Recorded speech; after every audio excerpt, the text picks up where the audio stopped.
Territoire d'info, Public Sénat, Sud Radio. Bonjour à tous, bienvenue dans cette matinale d'info spéciale, Territoire d'info d'après débat télévisé hier soir.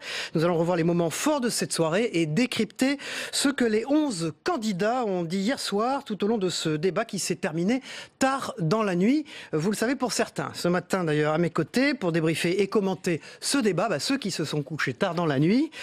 Jefferson Desports, bonjour. Bonjour. Pour présenter le journal Sud-Ouest sur ce plateau, merci d'être avec nous. Pascal Jalabert, bonjour. Bonjour. Vous êtes patron de la rédaction du Dauphiné, du groupe EBRA et qui comprend le Dauphiné Libéré, et vous êtes présent pour le titre du Dauphiné Libéré ce matin. Et Mathieu Verrier de La Voix du Nord. Bonjour Mathieu, merci d'être avec nous. Voilà, tout de suite on va faire un tour de table sur ce débat. Tout le monde était inquiet du nombre de candidats, il y en avait 11, vous le savez. En fait c'était assez réussi sur la forme, avec une réalisation très tonique de Jérôme Revon. C'est votre avis On ne savait pas à quoi s'attendre au coup d'envoi de cette rencontre, mais de ce débat. Ils étaient 11, on a surtout vu 5 candidats, les 5 principaux, plutôt sur la défensive, qui n'avaient pas grand-chose à gagner, mais surtout beaucoup à perdre, et les 6 autres, les plus petits avec les guillemets qui s'imposent, profitaient plutôt de ce débat pour en faire une tribune et défendre leurs idées plus qu'un programme qu'ils n'ont pas pour certains, pour la plupart d'entre eux. Alors sur la forme, c'était compliqué de faire à 11, et pourtant ça a paru assez dynamique. Oui, il y a pu y avoir quelques moments un peu chaotiques, cacophoniques, un peu compliqués, mais globalement, je crois que ça a été utile pour 2 raisons. C'est que d'abord, les téléspectateurs auront vu les candidats qui n'ont pas ou peu de programme, qui peuvent paraître parfois un peu farfelus, et puis ils auront quand même distingué ce qui différencie ceux qu'on appelle les 5 grands candidats. Donc du coup, c'est un exercice qui n'était pas facile, mais qui a été globalement utile. Mathieu Verrier, votre avis ? Oui, c'est ça. On a vu qui ils étaient. C'était utile, c'était un peu long. Je crois que même si l'exercice a été réussi sur la forme, il restera le seul débat à 11 de cette campagne. Alors évidemment, on va regarder beaucoup d'extraits au cours de cette matinale d'info, de ce débat d'hier soir à la télévision entre les 11 candidats à l'élection présidentielle. Il y en a un qui a refusé au tout début de figurer sur la photo des 11 d'ailleurs, c'est Philippe Poutou qui a voulu se distinguer. J'ai même vu Emmanuel Macron aller le chercher et il a refusé de venir figurer sur la photo, Pascal Jalabert, avant le débat. Alors Poutou, il semblait avoir une main dedans, une main dehors, il allait voir ses copains, et puis il a fait le show, c'est lui qui a créé l'événement de ce débat. Si vous regardez les réseaux sociaux, et si vous écoutez ce matin ce qui se dit dans les bistrots, on parle de Poutou. Pourquoi ? C'est réussi pour lui de ce point de vue-là. Pour lui, c'est réussi. Ça ne lui a pas donné une dimension présidentielle pour autant. Mais il a parlé. Il a réussi à placer que c'était le seul ouvrier, que lui avait un vrai métier. Et puis, il a tapé Marine Le Pen, il a tapé Fillon là où ça fait mal. Pascal Jalabert, on va démarrer avec lui, avec Philippe Poutou. Le candidat NPA à l'élection présidentielle a accusé François Fillon de piquer dans les caisses publiques. C'était fort. Et concernant Marine Le Pen, de ne pas répondre à la convocation des juges. On l'écoute, on regarde. Fillon, voilà, il est en face de moi. Que des histoires, et plus on fouille, plus on sent la corruption, plus on sent la triche. Et à côté de ça, donc, en plus, c'est des bonhommes qui nous expliquent qu'il faut la rigueur, qu'il faut l'austérité, et eux-mêmes, ils piquent dans les caisses publiques, donc il y a quand même un petit problème de ce côté-là. Après, vous pourrez parler. Non, monsieur Fillon, vous pourrez parler après. Pas comme ça. Oui, d'accord. Oui. Merci. Donc, bon, c'est ce que j'ai dit, je l'ai dit. Ensuite, il y a aussi Le Pen, à côté. Alors, elle va peut-être réagir aussi. Mais Le Pen, pareil, on pique dans les caisses publiques. Alors là, c'est pas ici, c'est l'Europe. Alors l'Europe, pour quelqu'un qui est anti-européen, ça gêne pas de piquer de l'argent de l'Europe. Et le pire, c'est qu'en plus, le FN, qui se dit anti-système, ne s'emmerde pas du tout, se protège grâce aux lois du système, grâce à l'immunité parlementaire. Et donc, refuse d'aller aux convocations policières, donc peinard. Donc là, tout ça, ça illustre... Ce coup-là, vous êtes pour la police. Ça illustre... Ouais, quand nous, on est convoqués par la police, nous, vous voyez, par exemple, on n'a pas d'immunité ouvrière. Désolé, on y va. Avec ce thème récurrent pendant cette campagne, la moralisation de la vie publique. Jefferson Desports. Oui, on le voit, Philippe Poutou s'est fait plaisir hier soir. Voilà, il avait manifestement préparé plus ou moins cette sortie-là, parce que le débit est assez saccadé, c'est très confus, ça sort un peu dans le désordre. Donc il attaque et François Fillon et Marine Le Pen sur les affaires. On savait que le thème viendrait sur le sujet. Maintenant, est-ce qu'il a gagné en crédibilité ? J'en suis pas certain. Franchement, il s'est fait plaisir. Mais moi, je retiendrai au-delà de ça, qui est la séquence culte qui sera amenée à rester de ce débat. On a eu quand même 2 candidats, lui et Nathalie Arthaud, qui ont porté la parole des ouvriers. Alors, parfois de manière caricaturale, mais c'était une parole qu'on n'entendait pas. Donc, à cet égard, et si on sort de cette séquence-là, franchement caricaturale, il y avait quelques propos intéressants qu'on pourrait retenir aussi. Mais son objectif n'est pas d'être, de faire président, d'être présidentiable ou d'être même crédible. Son objectif, c'est de bordéliser le débat. Et de ce point de vue-là, c'est... Bordéliser, vous dites. Bordélisé, oui. D'ailleurs, il l'a dit avant. Il a dit il faut que ça pète. Et il a essayé de faire péter le débat. C'était pour les petits candidats, dont lui a l'occasion d'affronter les grands, dans une stricte égalité de temps de parole en plus, Pascal Jalabert. C'est ça qui change les choses. Oui, ça change les choses. Et puis surtout, pour les petits, c'était l'occasion de montrer qu'ils existent. Alors avec les bons côtés, c'est-à-dire quand ils ont su apporter une parole différente. En effet, on a eu la voix des ouvriers. Et puis après, quand même, avec des moments un peu étranges. Moi, Jean Lassalle, j'ai un peu eu du mal à suivre. François Asselineau, on sentait le complot partout. Jacques Cheminade, c'était des références. La Libération, De Gaulle, Mitterrand. Bon, peut-être qu'il va falloir redescendre sur la planète Élysée à un moment donné et resserrer un peu. Ils ont clairement montré leurs limites. Hier soir, ces 6 petits candidats, avec les guillemets qui s'imposent encore une fois, ont montré vraiment leurs limites et le fait qu'il n'y avait pas de programme derrière. Mais est-ce que c'est ce que pensent les Français, au fond ? Est-ce que c'est pas ce que pensent les observateurs ? Pascal, à l'instant, ce qui était intéressant, c'est que chacun a vu ce qu'il y avait derrière. Voilà, on ne va pas employer de grands mots non plus, les masques ne tombent pas, on les connaissait, ils ont été fidèles à leur ligne, mais moi je pense vraiment qu'ils ont profité de cette exposition médiatique pour faire une tribune et défendre leur chapelle qui leur permet d'avoir 500 voix, 500 signatures pour se présenter à la présidentielle et ça ne va pas plus loin. Alors justement, François Fillon a donc usé d'une anaphore, disaient les observateurs ce matin, une figure de style qui consiste à commencer des phrases par le même mot pour dénoncer et donner sa définition à lui de ce que doit être un président exemplaire pour répondre à cette interpellation. On écoute François Fillon. Qu'est-ce que c'est qu'un président exemplaire ? C'est d'abord un président qui dit la vérité aux Français sur la réalité de la France et la réalité du monde. Un président exemplaire, c'est un président qui met en œuvre les engagements qu'il a pris devant le peuple, quelles que soient les difficultés. Un président exemplaire, c'est un président qui respecte son Premier ministre et qui respecte le gouvernement et qui respecte l'équilibre des pouvoirs prévus par la Constitution. Un président exemplaire, c'est un président qui ne se sert pas des moyens de l'État pour affaiblir ses adversaires. Et un président exemplaire, enfin, c'est un président qui ne confie pas à des journalistes et des secrets défense. Et pour finir, un président exemplaire, c'est un président qui, au bout de 5 ans, peut dire qu'il a amélioré la situation et la vie des Français. Non seulement je n'ai pas commis d'erreur, madame, mais je refuse de répondre à toute question sur ce sujet, et surtout de la part des journalistes qui, pendant 2 mois et demi, ont fait mon procès, on a voulu me faire taire, on a voulu m'éliminer de cette compétition politique. Je suis toujours là. François Fillon. Pascal Jalabert. Alors l'anaphore, déjà, ça a déjà été utilisé. Moi, j'ai noté qu'il a quand même envoyé une petite pique à Nicolas Sarkozy. Quand il dit un président, ça respecte son Premier ministre. Et après, classiquement, il s'est posé comme un anti-François Hollande. La difficulté, c'est qu'il a quand même pris beaucoup de coups. Il a paru un peu en dedans par rapport à tout ça. Bon, c'était pas simple pour lui. Après, il a essayé d'avoir la dimension présidentielle. Il a parlé des aspects régaliens. Il a parlé de chiffres, de faits. Bon, il a essayé, mais c'était très difficile pour lui. Il n'a rien gagné, il n'a rien perdu. Voilà. Jefferson Descor, comme il est entré. J'ai pas bien compris. Il a attaqué François Hollande, on l'a vu. Mais confirmez-moi, François Hollande n'est pas candidat à sa réélection. Si, a priori, on est tous d'accord pour dire que François Hollande n'est pas candidat. Donc on voit bien qu'il manque dans la scène. C'est lui qui aurait dû sans doute être là à la place de Benoît Hamon notamment. Mais bon, peu importe. On a vu François Fillon, c'est assez drôle parce qu'il dit un président doit dire la vérité sur l'état de la France.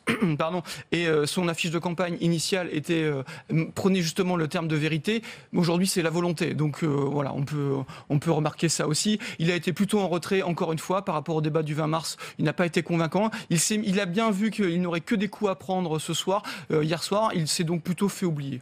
Mathieu Verrier. François Hollande n'est pas présent dans le débat et François Fillon essaye de le remettre au centre du débat. On voit bien la technique, la stratégie de François Fillon, c'est remettre François Hollande à travers les cabinets noirs complots, à travers cette anaphore d'hier, au centre du jeu. Et ensuite de taper sur celui qu'il appelle Emmanuel Hollande, donc Macron, une sorte de Macron-Hollande, voilà. Donc en reclivant en recréant le clivage droite-gauche, voilà, il espère pouvoir incarner la droite et mettre la droite au centre du jeu. Alors, petit tour de table, là. Qui s'est détaché, hein? Il n'y a pas de gagnant, il y a des sondages ce matin de sortie du débat avec des téléspectateurs, mais pour vous, là, Pascal Jalabert, qui s'est détaché? Classiquement, je veux dire que quand même, Jean-Luc Mélenchon, il n'a été ni discret comme Fillon et Macron qui ont paru en dedans. Il a quand même un peu surnagé, il a surnagé par rapport aux petits candidats dont certains auraient pu être sur son créneau. Il a été assez malin pour interpeller les uns après les autres ses principaux rivaux, quitte à les recadrer un peu sur ce qu'on appelle le fact-checking, c'est-à-dire de la vérification des faits, de les renvoyer à leurs contradictions. Il a usé d'un phrasé mi-poétique, en tout cas très posé. Du coup, oui, comme lors du débat du 20 mars, c'est quand même lui qui a le plus tiré Mélenchon pour vous. je parle des 5 principaux candidats. Mathieu Verrier, la Voix du Nord. Oui, bah alors sur les petits, il y a Poutou qu'on a vu avec, c'est le bazooka avec un débit de mitraillette.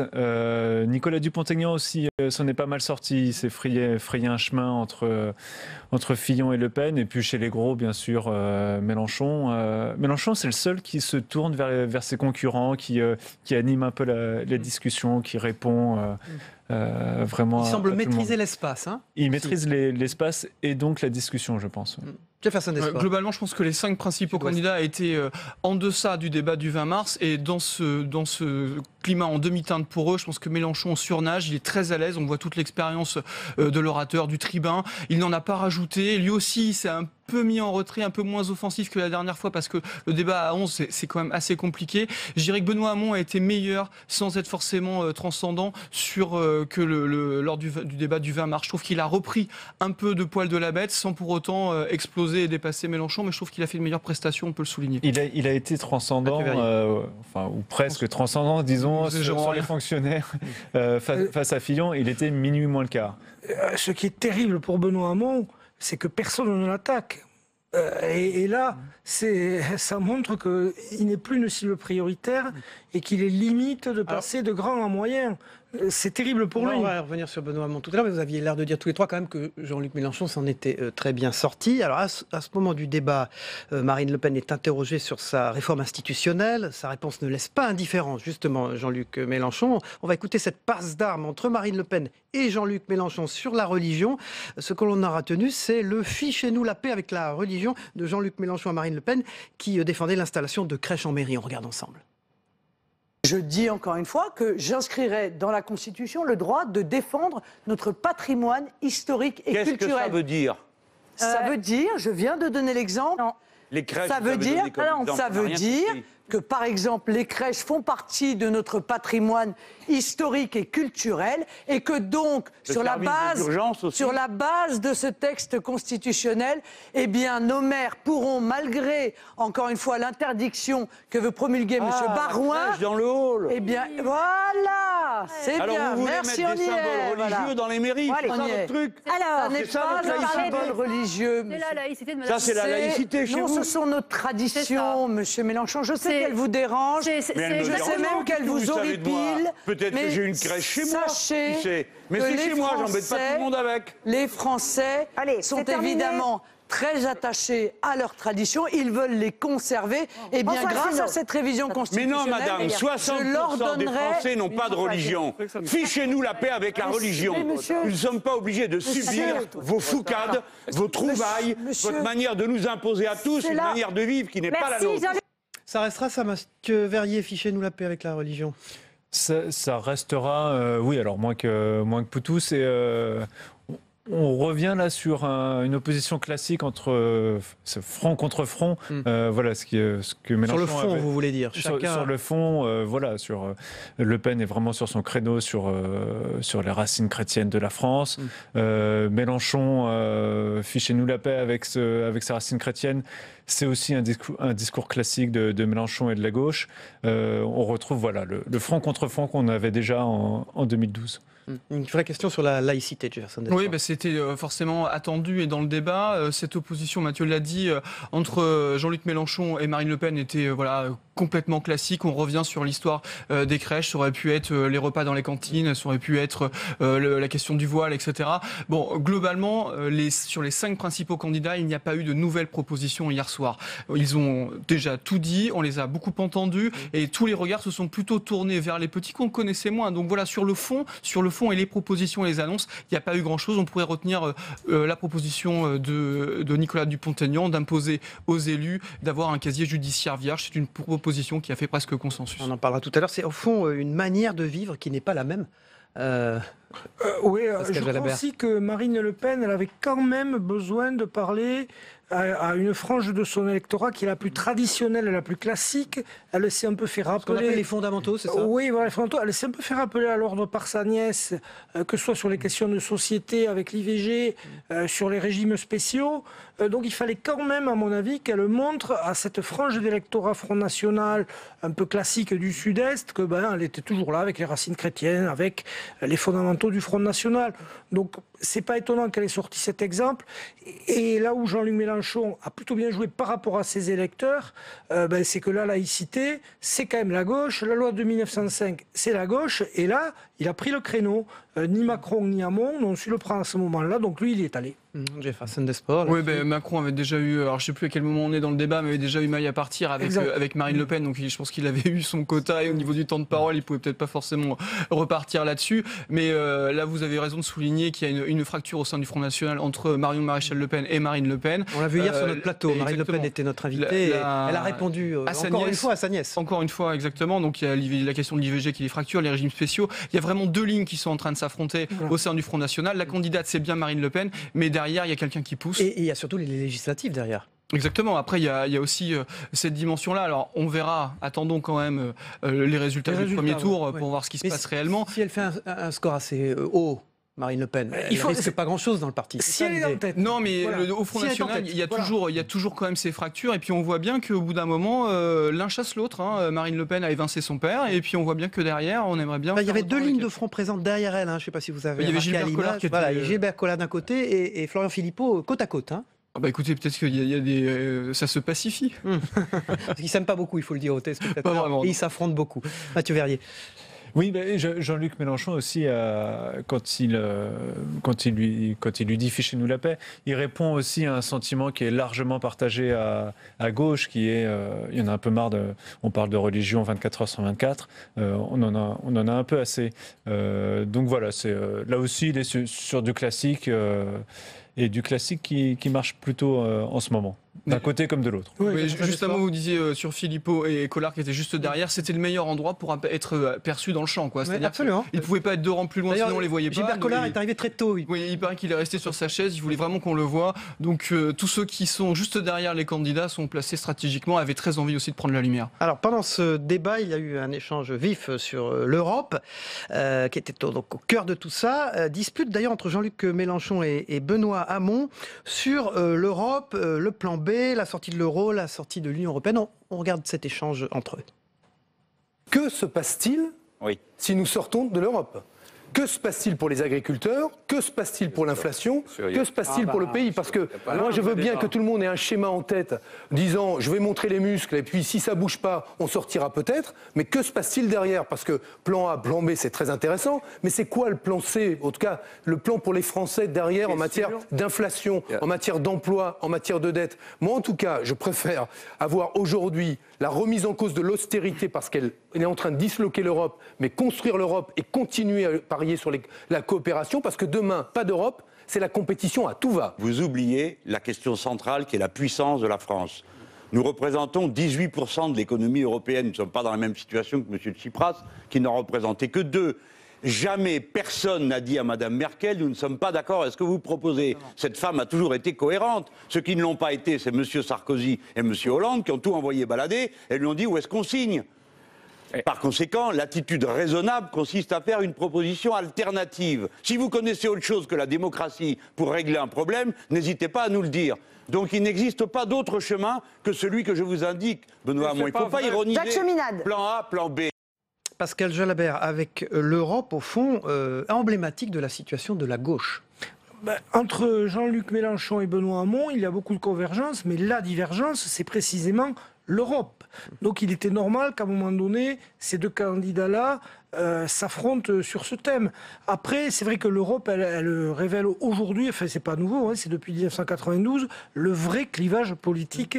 C'est Benoît Hamon qui le tacle. Hein, là. Alors c'est Benoît Hamon qui lance l'offensive parce que il le tacle, mais Mélenchon se relève vite et le tacle à son tour.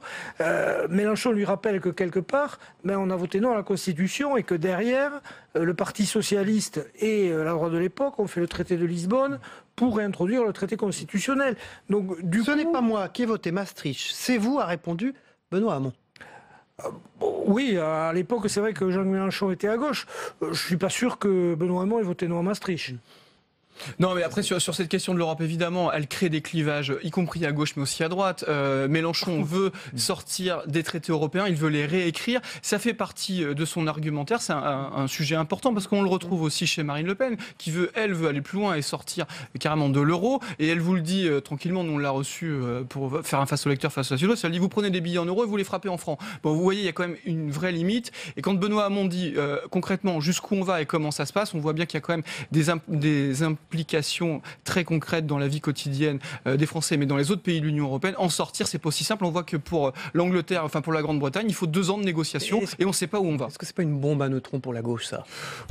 Non, parce que je pense que la question européenne, je pense que la vraie question, c'est plutôt l'emploi, ce sera la sécurité. C'est les thèmes finalement dont on a parlé. Donc l'Europe, oui, il y a un vrai mérite. Et je pense que Emmanuel Macron est peut-être le candidat le plus europhile sur le plateau. C'est lui qui tient ce discours-là. Il tient un discours de fermeté sur le sujet. Il veut, mais il sait très bien que face à Angela Merkel, on l'a déjà dit sur ce plateau, il faut d'abord faire des réformes chez soi et en gros balayer devant sa porte. Ça fait 12 ans que la gauche doit se fracturer sur l'Europe et la gauche tient encore, plus ou moins bien, mais elle tient encore. On a vu le gouvernement Hollande avec Fabius qui avait une bonne place dans le gouvernement Hollande. Donc oui, ça fracture, enfin ça fait un clivage au sein de la gauche, au sein de la droite, mais ça n'a pas encore fait exploser le paysage politique français. Pascal Jalbert. Alors, pour rebondir sur ce qu'a dit mon confrère, je crois que Jefferson des Sports, voilà. Les Français, aujourd'hui, se posent 3 questions par rapport à cette élection.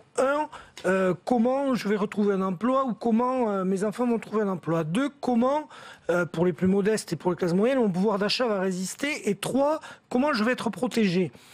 Et je crois que les candidats ont du mal à répondre à ces questions. Et pour cause, parce qu'ils ont beaucoup essayé. C'est difficile.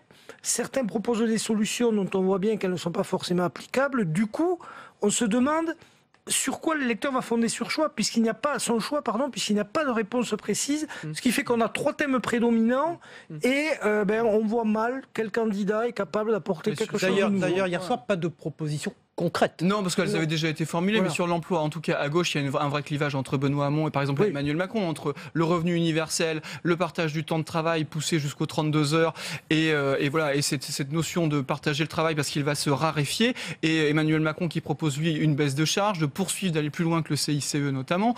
Donc il y a vraiment 2 lignes qui s'affrontent, et je pense que celles-là sont beaucoup plus clivantes dans le paysage à gauche, et c'est ces lignes-là qui ont fait la fracture du quinquennat. C'est la politique économique, la social-démocratie défendue par François Hollande d'abord, Manuel Valls ensuite, qui ont fait exploser cette majorité et qui ont abouti à la primaire et à l'impossibilité notamment de François Hollande de se représenter. Je crois que le vrai clivage, il est là. Alors vous dites 2 lignes qui s'affrontent, c'est le cas évidemment sur l'Europe entre Emmanuel Macron et Marine Le Pen. Emmanuel Macron et sa vision de l'Europe, à un moment donné dans le débat, il en profite pour tacler Marine Le Pen. On regarde ça ensemble.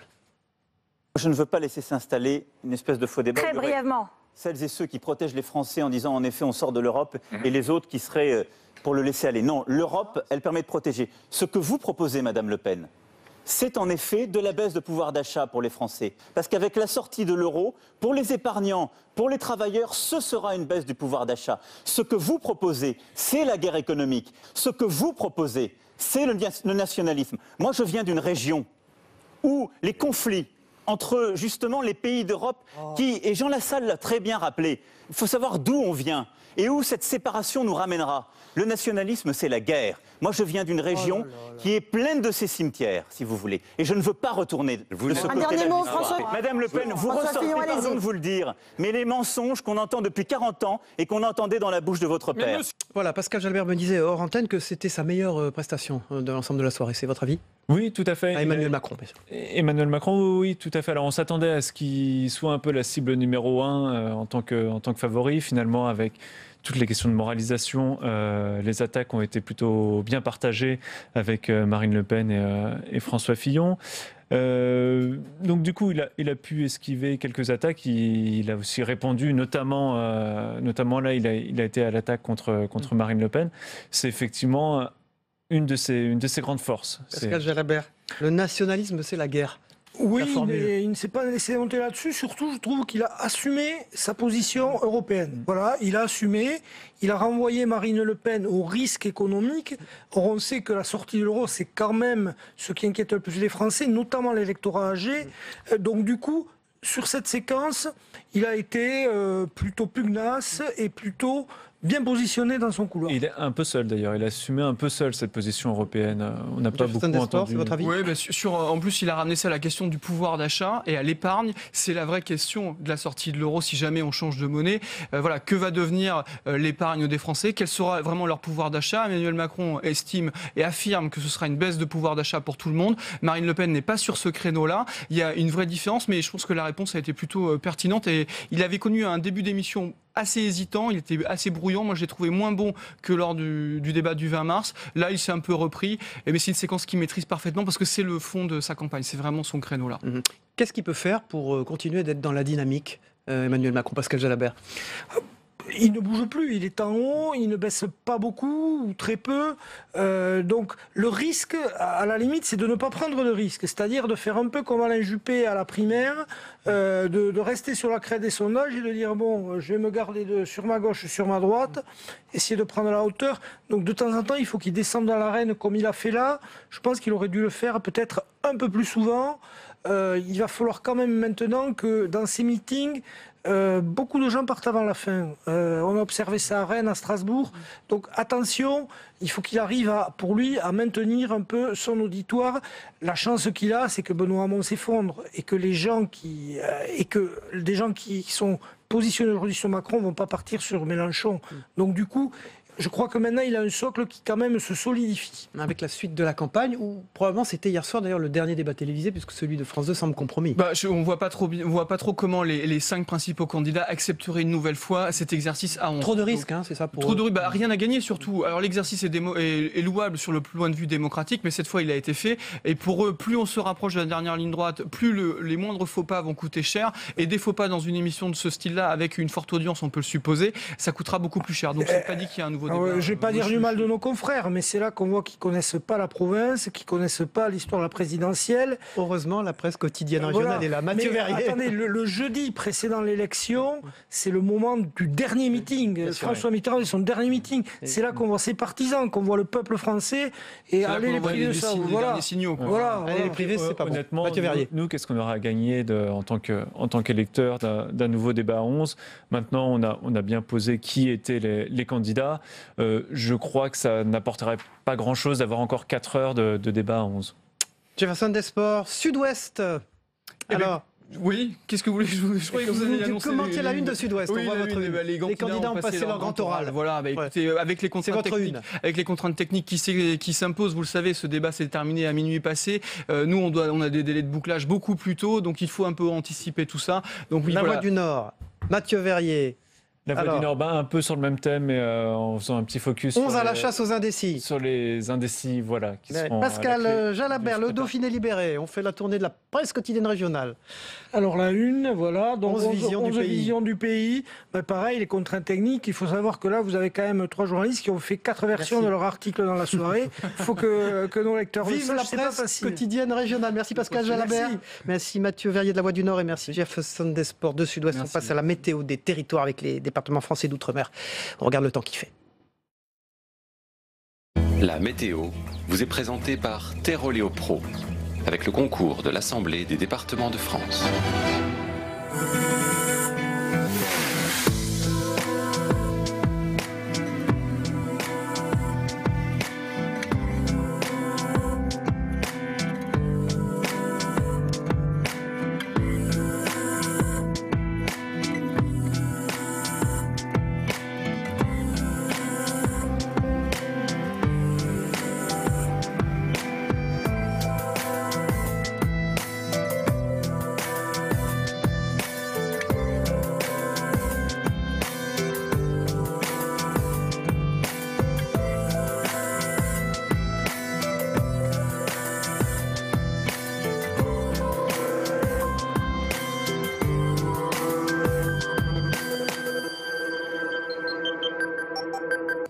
C'était la météo avec Terroléo Pro et l'Assemblée des départements de France.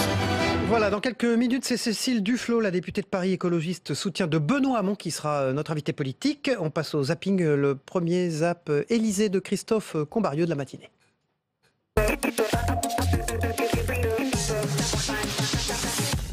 État d'esprit en colère. Votre temps de parole et votre nom là-haut. Qu'est-ce que c'est que je prends? Alors là, on vient de casser un verre. Il faut vraiment le tirer pour y aller sur la photo, Monsieur Poutou. Il n'a pas envie d'y aller d'ailleurs. Il est en train de dire non. C'est des bonhommes qui nous expliquent qu'il faut la rigueur, qu'il faut l'austérité, et eux-mêmes, ils piquent dans les caisses publiques, donc il y a quand même un petit problème de ce côté-là. Là, après, vous pourrez parler. Poutou, non, Monsieur Fillon, vous pourrez parler après. Pas comme ça. Oui, d'accord. Oui. Merci. Donc, bon, c'est ce que j'ai dit, je l'ai dit. Il y a aussi une affaire de financement dans laquelle votre parti est également... Mais madame, excusez-moi, mais c'est un interrogatoire, là Non, pas du tout. Je croyais que c'était un débat. J'attends de ce débat qu'il ce soit un débat policé et républicain. Qui peut vous croire, alors que votre gouvernement et toute votre carrière politique, vous avez Nicolas signé... Dupont-Aignan donne des leçons en permanence, mais la première fois que j'ai rencontré, il était chef de cabinet de François Bayrou. Et alors, il est dans le système depuis assez longtemps. Je lis de la poésie. Vous vous préparez au débat? En partie, c'est pas la seule fois, mais oui, en partie en lisant de la poésie. Vous n'avez pas signé parce que vous n'avez jamais eu le pouvoir pour le faire. Je ne les aurais jamais signés et je me suis battu. Vous ne l'aurez pas la prochaine fois non plus. Et je me suis battu. Prenez garde à ce que décideront les Français. Vous ne savez pas ce qu'ils vont décider. Moi, j'ai pas besoin de communicants. Je viens, non, j'ai pas les moyens d'abord, et tant mieux. Je refuse de répondre à toute question sur ce sujet, et surtout de la part des journalistes qui, pendant 2 mois et demi, ont fait mon procès. On a voulu me faire taire, on a voulu m'éliminer de cette compétition politique. Je suis toujours là. Je pense qu'il peut encore gagner, vous savez. Il est à plus 4 d'un côté, plus 4 pour lui, moins 4 pour Macron. Et on est... En 3 semaines. Voilà, c'est possible.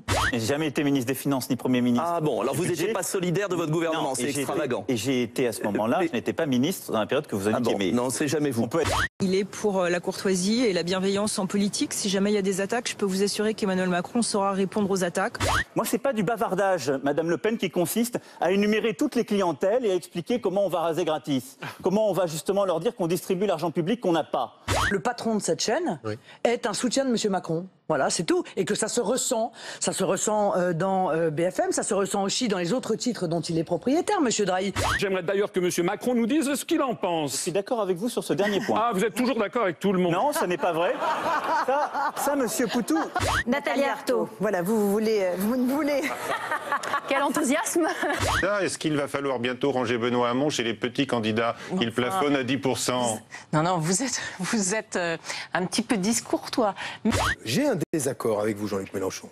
Je pense aujourd'hui que là où vous mettez très haut la barre des menaces, il aurait fallu que vous mettiez très haut la barre des solutions. Madame Elkrieff, Madame Ferrari, soit on fait respecter la police des débats. Madame Le Pen est à 17 minutes 43. Soit on respecte la police des débats et vous faites votre travail, nous on fait le nôtre, mais faites votre travail.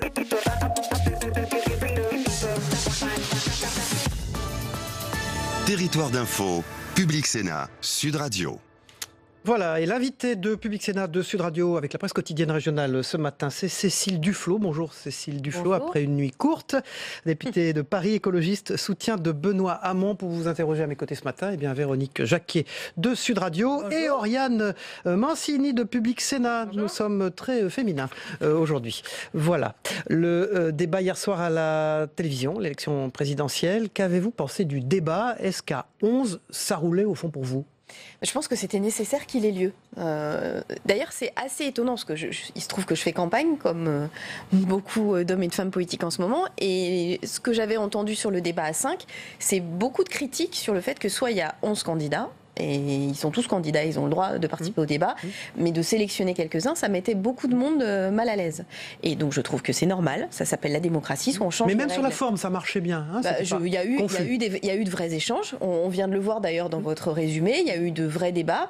Je suis très frustrée parce qu'on a quasiment pas parlé d'écologie, alors c'était un choix, mais on en parlera, c'est quand même une question vitale pour les uns et pour les autres, et c'est sur une question sur laquelle il faut être courageux. Et ce n'est pas prévu dans les thèmes du débat non plus. Hein. Oui, mais sauf qu'en fait, ne pas parler d'emploi sans parler de la transition énergétique, en fait, c'est un peu avec Véronique Jacquier et Oriane Mancini. J'ai cette frustration-là sur les sujets qui ont été abordés, sur la forme et sur la nécessité de ce débat. Je pense que ça s'appelle la démocratie. Est-ce que vous êtes pour Véronique Jacquier, Sud Radio. Est-ce que vous êtes pour qu'on réitère justement un débat le 20 avril à 11? Est-ce que ça vous paraît une nécessité? Parce que c'est vrai qu'hier soir, ce qui reste du débat, finalement, ce sont les petits qui ont fait le show.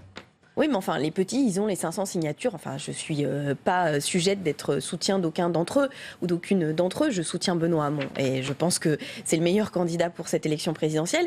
Mais néanmoins, ils ont, comme les autres, recueilli les 500 signatures et ils ont la possibilité d'être candidats. Donc, soit on admet une fois pour toutes qu'il y a quelques candidats préservés et qui ont un ticket supplémentaire. On revoit le système des 500 signatures d'ailleurs. On revoit le système, mais à partir de ce moment-là et dans le moment politique où on est, je pense que ce débat il était digne, il était utile et je pense que celui qui est prévu doit avoir lieu. Plus exactement, je pense que le supprimer ou refuser d'y participer donne un signal très particulier aux électeurs et aux électrices. Donc moi je souhaite qu'il ait lieu, qu'il soit maintenu et je souhaite que le maximum de candidats y participent. D'ailleurs je ne comprends pas très bien l'idée de refuser d'y aller. Oriane Mancini. Vous soutenez Benoît Hamon, vous l'avez dit. Est-ce que vous l'avez trouvé convaincant hier soir ? Oui, alors c'est vrai que ce qui est très particulier dans ces débats et dans ces débats télévisés, c'est qu'on peut apprécier le show, c'est-à-dire ceux qui savent faire, les pics. Lors du premier débat, Jean-Luc Mélenchon avait été impérial. Celui qui n'était pas mauvais hier, c'était d'une certaine manière Dupont-Aignan. Donc on voit bien aussi qu'il y a du métier au sens de l'expérience. Quand vous avez 35 ans de congrès, de débats parlementaires à l'Assemblée ou au Sénat, vous avez plus de tchatch, plus de savoir-faire. Mais sur le fond, sur les solutions, moi ce que j'apprécie beaucoup dans la candidature de Benoît Hamon, c'est sa façon de défendre ses propositions, c'est justement de ne pas en faire trop, de ne pas se mettre en scène, et puis surtout d'apporter de vraies réponses. Quand il parle de la moralisation de la vie politique, quand il parle des questions d'emploi, il dit des choses très précises. Sur l'emploi, justement, il a parlé 2 fois de burn-out, la reconnaissance du burn-out, alors qu'il a dit dans le même temps « je veux créer 1 million d'emplois en 5 ans », on n'a toujours pas compris comment il faisait. Alors je pense que pour le coup, ça peut donner envie, c'est ça qui est intéressant, d'aller lire son projet. Moi, il se trouve qu'avant le débat, je tractais le projet, c'est un fascicule que chacun peut se procurer assez facilement, parce qu'il y a beaucoup de militants qui le distribuent, ou sur le site internet, de choisir un certain nombre de secteurs, d'aller plus loin sur le partage du temps de travail, il le dit, et puis évidemment le débat sur le revenu universel, sur l'évolution du travail. Vous savez, ceux qui disent, comme j'ai entendu Emmanuel Macron, ça c'est une de ces rares propositions que j'ai retenues, de dire il faut créer de l'emploi, donc il faut simplifier. C'est une espèce de mantra qu'on entend dans la bouche de certains responsables politiques depuis des dizaines d'années, mais qui n'a jamais prouvé son efficacité.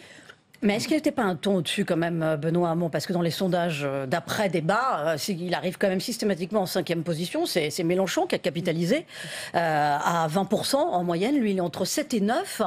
Comment il va faire pour réenclencher une dynamique de campagne ? Il y a eu la même chose avec les débats de la primaire. Il y a quand même, je ne sais pas du tout comment travaillent les sondeurs sur qui a gagné le débat.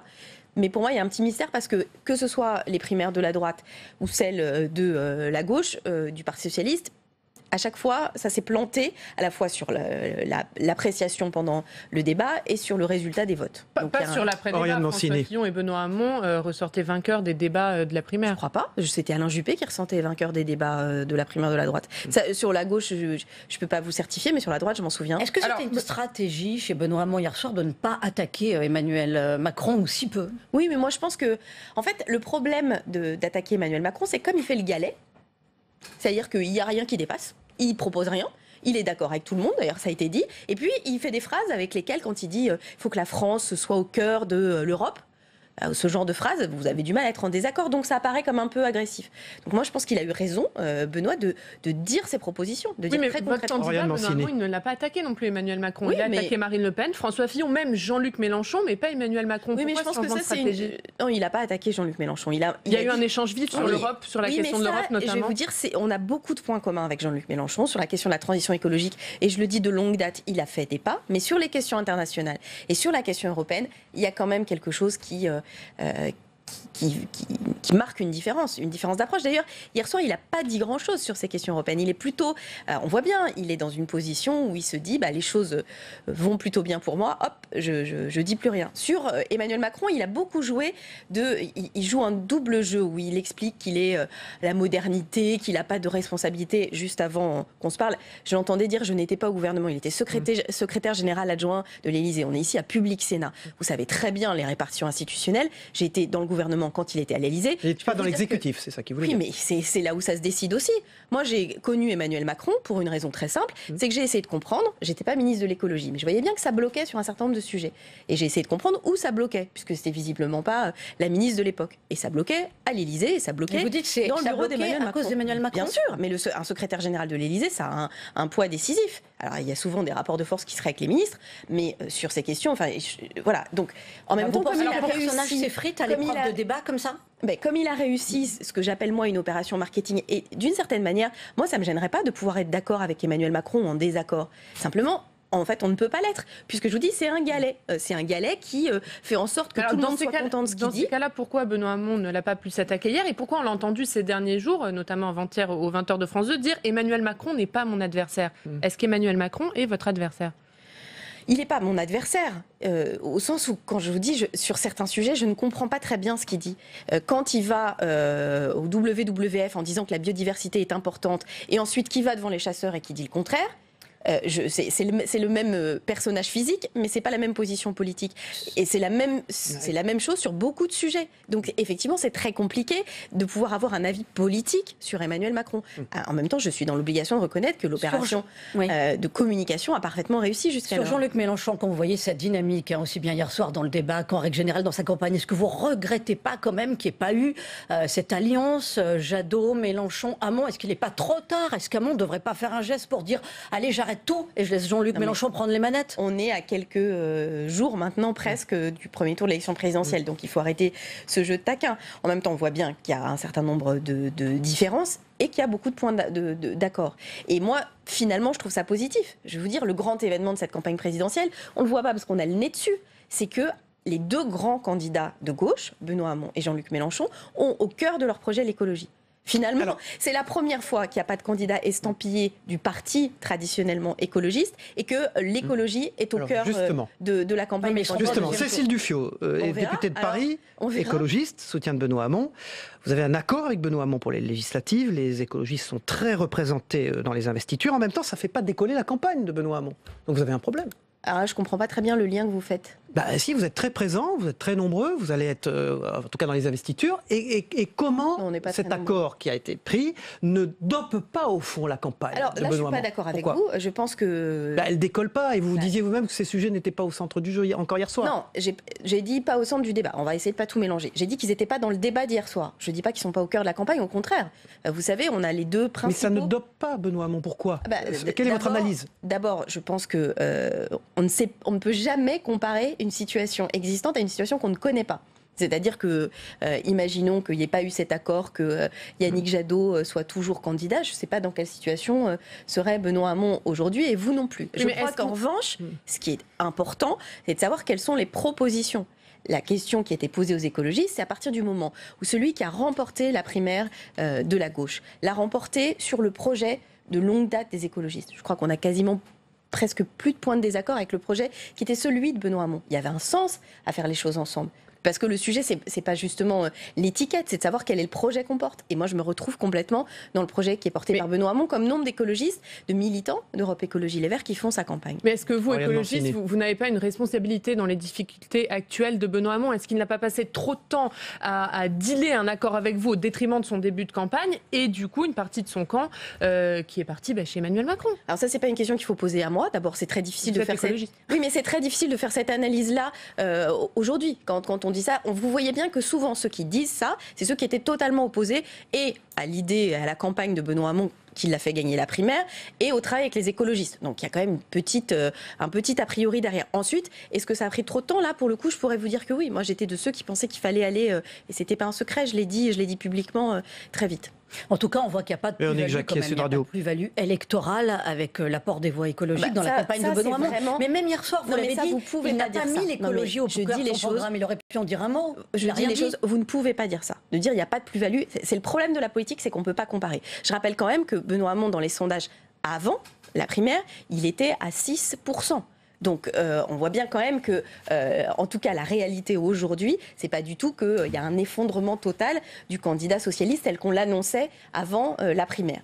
Premier point. Et justement parce que je crois qu'il trouve de la dynamique, pas seulement dans ce lien avec Europe Écologie Les Verts qui est très nouveau pour une présidentielle, mais aussi dans les racines de son projet. Et puis attention à avoir des avis définitifs avant l'issue de la campagne. Moi, je pense que tous ceux qui ont fait des pronostics sur cette présidentielle se sont quand même retrouvés un peu gros gens comme devant. Alors évoquons un sujet qui a été un sujet de campagne, c'est Fessenheim en 2012, évidemment promesse de campagne de François Hollande. Vous étiez bien placé pour le savoir. Selon le Parisien ce matin, EDF ne veut pas fermer Fessenheim Fessenheim. Le PDG Jean-Bernard Lévy étudierait une stratégie pour repousser le vote final de la fermeture de la centrale après l'élection présidentielle. Pour évidemment remettre le débat sur la table, mais avec un nouveau président. Alors finalement, est-ce que là, on ne voit pas la politique à l'épreuve de la vérité? C'est-à-dire, non, Fessenheim ne fermera pas, malgré vos injonctions. D'abord, moi, vous savez que le rendez-vous gâché, raté avec l'écologie de ce quinquennat, je l'ai dit, ça a conduit à mon départ du gouvernement en 2014. Donc, il n'y a pas une grande surprise de ma part. Et notamment parce qu'en matière d'écologie, il y a le verdissement du discours et puis il y a les actes. En fait, c'est très simple et c'est le deuxième point qu'il faut regarder. Maintenant, il n'y a plus personne qui nie la réalité du dérèglement climatique, même qui est obligé de regarder en face l'effondrement financier du nucléaire.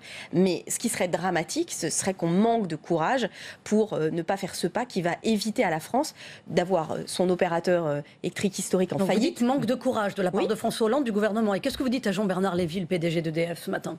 Je pense qu'en fait, et d'ailleurs son directeur financier qui a démissionné l'a dit, que cette obsession du nucléaire à la française risque de ruiner une de nos plus grandes entreprises. Voilà, c'est la faillite d'EDF qui est en jeu. Je reviens, Cécile Duflot, d'un mot sur ce que disait Cyril il y a quelques instants, sur cet accord entre Europe Écologie Les Verts et le PS pour les législatives. Dans l'accord, il y a des candidats socialistes dans 450 circonscriptions qui se retrouvent avec des candidats écologistes face à eux. Est-ce que vous trouvez ça normal ?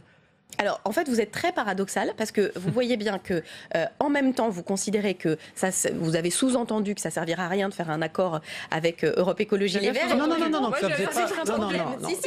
On disait que ça faisait pas décoller la campagne. Est-ce que c'est normal que des candidats socialistes, et notamment on avait Aurélie Filippetti hier sur le plateau, qui est porte-parole de Benoît Hamon, qui est candidate dans une circonscription en Moselle, qui est députée sortante et qui doit faire campagne face à un député face à un candidat écologiste. Est-ce que c'est normal ? En fait, ça s'appelle la démocratie, tout simplement. D'abord, ce qui est quand même très original. Mais vous n'avez pas de candidat socialiste face à vous. Le sujet, c'est justement de se dire qu'on est dans un système électoral aujourd'hui où chacune des familles politiques, ça a été dit, ne peut pas être représentée à sa juste valeur. Ce qui d'ailleurs fragilise énormément et l'Assemblée nationale et je crois le Sénat, même si dans le Sénat, on a vu que la proportionnelle a permis de créer une vraie diversité politique. Donc cette question de la diversité politique, des limites de la Ve République, des limites de nos institutions, elle est posée et on le sent jour après jour de plus en plus fortement. Il est normal que les candidats socialistes sortants aient un candidat écologiste face à eux, mais vous, candidate écologiste sortante, que vous n'ayez pas de candidat socialiste. Mais non, mais il y aura des candidats socialistes, et notamment parce que les discussions ont avancé. Je pourrais vous donner un exemple, Barbara Romagnan et d'autres qui n'auront pas de candidat écologiste parce que les circonstances locales, parce que les discussions ont abouti à cette situation-là. Donc, ce sont 577 cas particuliers d'une certaine manière. Votre avis sur la situation en Guyane? Les choses semblent toujours bloquées. Est-ce que c'est les manifestants qui ont raison ou le Premier ministre? Moi, je pense qu'il y a une situation en Guyane qu'on a laissée... j'allais dire, traîner petit à petit. On a une vraie question. C'est la France, mais c'est pas du tout les mêmes infrastructures en matière de santé, en matière d'éducation. Il y a un retard considérable qui a été pris et donc la situation est très bloquée. Deuxième élément, c'est que je pense que les Guyanais ont et doivent avoir la capacité à décider aussi pour eux-mêmes. Donc je crois qu'il faut absolument sortir de cette impasse et donner pas seulement une négociation aux Guyanaises et aux Guyanais, mais de la reconnaissance et la capacité à décider pour eux-mêmes de leur propre avenir. Merci beaucoup Cécile Duflot, députée de Paris Écologie, soutien de Benoît Hamon, d'avoir été l'invité de Territoire d'Info sur Public Sénat, Sud Radio avec la presse quotidienne régionale et on passe au débrief de vos propos dans un instant. Merci.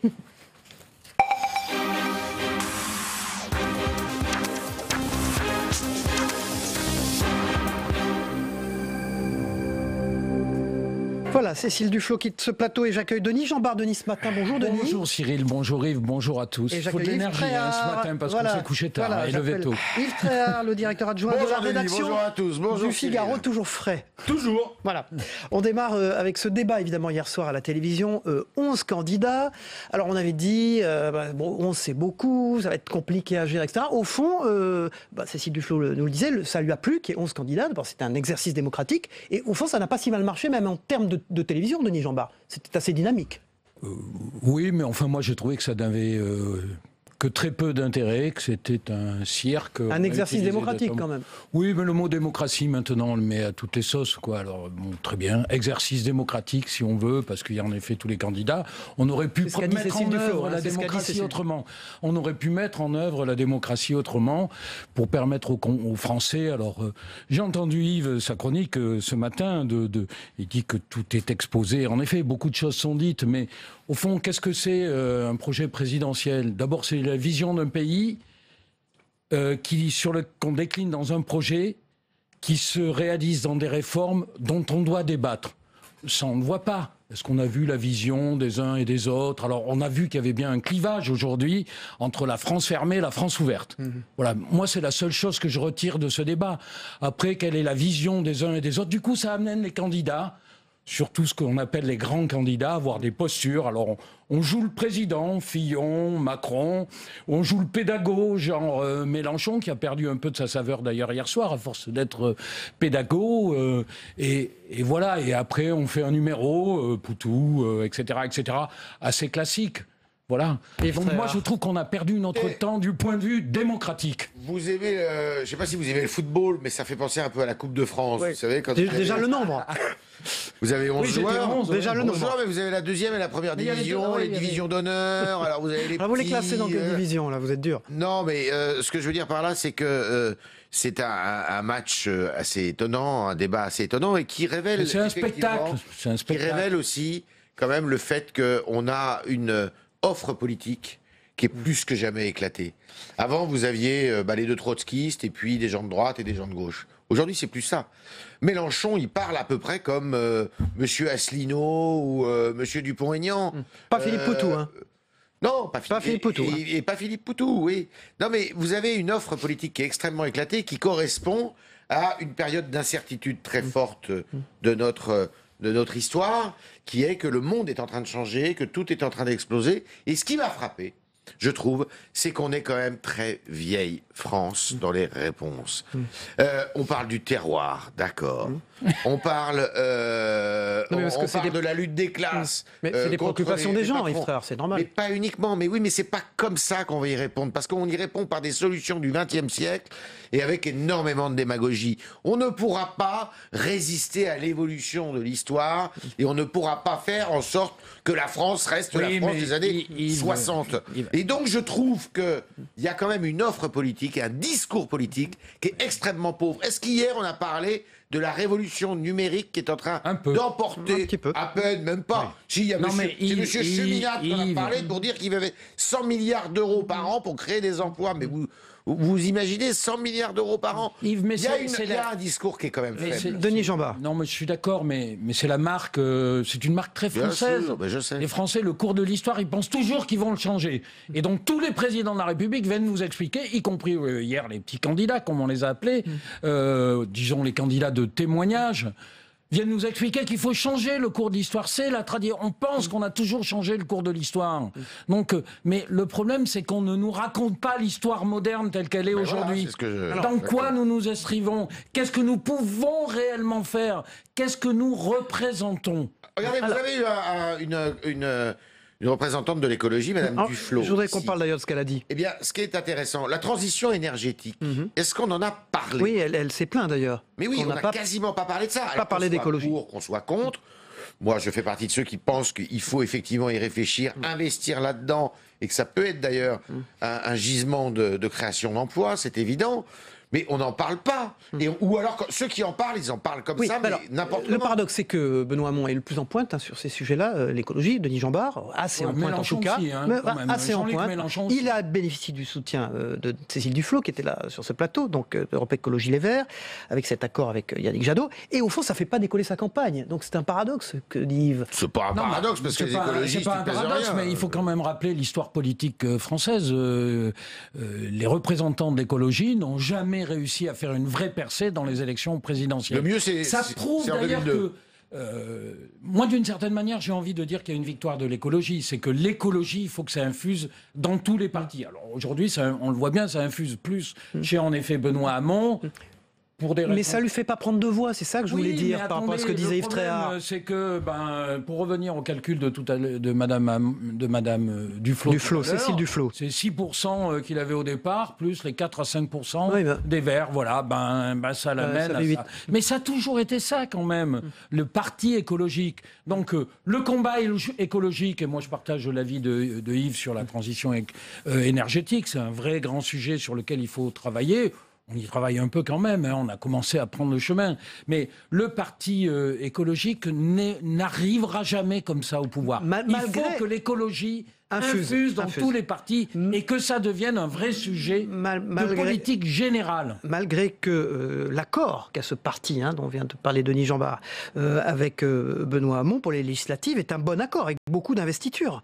C'est un bon accord pour les écologistes, parce que le problème, c'est que les socialistes ont toujours été pris en otage par les écologistes. Aurélie Filippetti, elle va avoir un candidat écologiste contre elle. Elle s'en plaignait d'ailleurs. Les écologistes ne pèsent rien dans les élections, à 2 exceptions près qui ont été les régionales et les européennes au tournant des années 2010. Avec Cohn-Bendit, parce que c'est Daniel Cohn-Bendit. Oui. Mais ils pèsent pas grand-chose. Mais à chaque fois, ils arrivent, si vous voulez, à faire un chantage extraordinaire, qui est d'ailleurs une course au Marocain. Vous voulez dire, ils se retrouvent dans le gouvernement quand la gauche est au gouvernement, oui.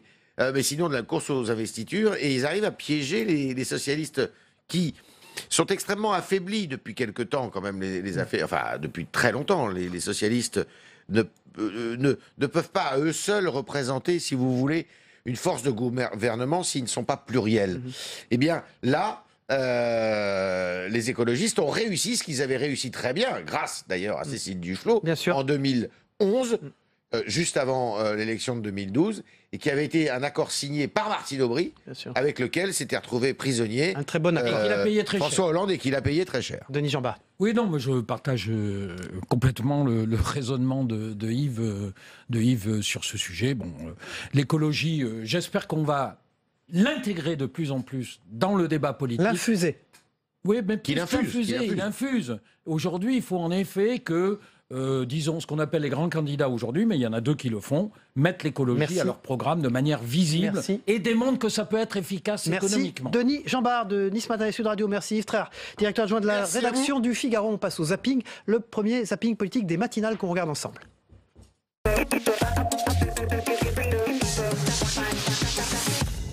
État d'esprit en colère. Votre temps de parole et votre nom là-haut. Qu'est-ce que c'est que je prends? Alors là, on vient de casser un verre. Il faut vraiment le tirer pour y aller sur la photo, Monsieur Poutou. Il n'a pas envie d'y aller d'ailleurs. Il est en train de dire non. C'est des bonhommes qui nous expliquent qu'il faut la rigueur, qu'il faut l'austérité, et eux-mêmes, ils piquent dans les caisses publiques, donc il y a quand même un petit problème de ce côté-là. Après, vous pourrez parler. Poutou, non, Monsieur Fillon, vous pourrez parler après. Pas comme ça. Oui, d'accord. Oui. Merci. Donc, bon, c'est ce que j'ai dit, je l'ai dit. Il y a aussi une affaire de financement dans laquelle votre parti est également... mais madame, excusez-moi, mais c'est un interrogatoire, là Non, pas du tout. Je croyais que c'était un débat. J'attends de ce débat qu'il se soit un débat policé et républicain. Qui peut vous croire, alors que votre gouvernement et toute votre carrière politique, vous avez Nicolas signé... Dupont-Aignan donne des leçons en permanence, mais la première fois que je l'ai rencontré, il était chef de cabinet de François Bayrou. Et alors, il est dans le système depuis assez longtemps. Je lis de la poésie. Vous vous préparez au débat? En partie, c'est pas la seule fois, mais oui, en partie en lisant de la poésie. Vous n'avez pas signé parce que vous n'avez jamais eu le pouvoir pour le faire. Je ne les aurais jamais signés et je me suis battu. Vous ne l'aurez pas la prochaine fois non plus. Et je me suis battu. Prenez garde à ce que décideront les Français. Vous ne savez pas ce qu'ils vont décider. Moi, j'ai pas besoin de communicants. Je viens, non, j'ai pas les moyens d'abord, et tant mieux. Je refuse de répondre à toute question sur ce sujet, et surtout de la part des journalistes qui, pendant 2 mois et demi, ont fait mon procès. On a voulu me faire taire. On a voulu m'éliminer de cette compétition politique. Je suis toujours là. Je pense qu'il peut encore gagner, vous savez. Plus 4 d'un côté, plus 4 pour lui, moins 4 pour Macron. Et on est... En 3 semaines. Voilà, c'est possible. Je n'ai jamais été ministre des Finances ni Premier ministre. Ah bon, alors vous n'étiez pas solidaire de votre gouvernement, c'est extravagant. Et j'ai été à ce moment-là, je n'étais pas ministre dans la période que vous indiquez. Mais non, c'est jamais vous. Il est pour la courtoisie et la bienveillance en politique. Si jamais il y a des attaques, je peux vous assurer qu'Emmanuel Macron saura répondre aux attaques. Moi, c'est pas du bavardage, Madame Le Pen, qui consiste à énumérer toutes les clientèles et à expliquer comment on va raser gratis. Comment on va justement leur dire qu'on distribue l'argent public qu'on n'a pas. Le patron de cette chaîne est un soutien de M. Macron. Voilà, c'est tout. Et que ça se ressent dans BFM, ça se ressent aussi dans les autres titres dont il est propriétaire, M. Drahi. J'aimerais d'ailleurs que M. Macron nous dise ce qu'il en pense. Je suis d'accord avec vous sur ce dernier point. Ah, vous êtes toujours d'accord avec tout le monde? Non, ça n'est pas vrai. Ça, M. Poutou. Nathalie Arthaud. Voilà, vous ne voulez... Quel enthousiasme. Est-ce qu'il va falloir bientôt ranger Benoît Hamon chez les petits candidats? Il plafonne à 10%. Non, vous êtes un petit peu discourtois. J'ai un désaccord avec vous, Jean-Luc Mélenchon. Je pense aujourd'hui que là où vous mettez très haut la barre des menaces, il aurait fallu que vous mettiez très haut la barre des solutions. Madame Elkreff, Madame Ferrari, soit on fait respecter la police des débats. Madame Le Pen est à 17 minutes 43. Soit on respecte la police des débats et vous faites votre travail, nous on fait le nôtre, mais faites votre travail. Là. Voilà, c'était Territoire d'Info. On se retrouve demain matin pour une nouvelle matinale d'Info Télé sur Public Sénat et Sud Radio. Bonne journée.